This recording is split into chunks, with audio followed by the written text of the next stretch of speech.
Now, Korea's exports are back to double-digit falls. In fact, it dropped more than economists expected in July, even as policymakers look to use monetary and fiscal policies to boost growth. But there might be some light at the end of the tunnel, say, in the second half of this year. Our Kim Min-ji looks beyond the discouraging numbers. Korea's exports took another dive in July, extending the downward trend to a record 19th straight month. The Trade Ministry says outbound shipments tumbled 10.2% from a year ago to $41 billion. There had been some hope for recovery after the pace of decline had slowed for the previous 2 months, but July's figure puts the drop back in double digits seen earlier in the year. Still, the fall was mainly attributed to temporary factors, such as fewer working days in the month, as well as a slump in ship exports.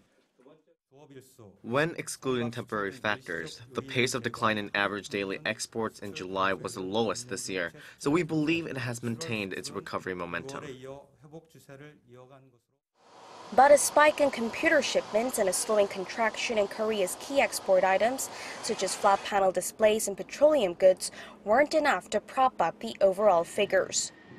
Making matters worse, exports of ships plunged more than 40% on year due to delays in delivery, while shipments of cars also slid due to slow demand in emerging markets and strikes, which took a toll on production.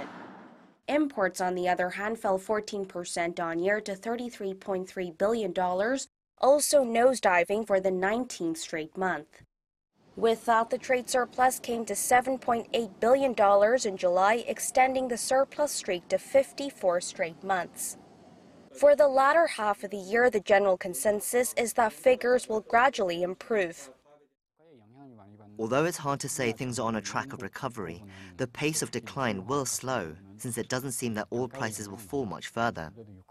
Also, releases of new tech products will likely boost exports, and there'll also be a base effect as outbound shipments fell a lot last year. As for unfavorable conditions ahead, experts cite a supply glut from China, as well as a slowdown in emerging economies. Rather than providing industries with general measures to boost overall exports, analysts say the government needs to provide more customized support so companies can come up with new items that other countries have yet to develop. Kim Min-ji, Arirang News.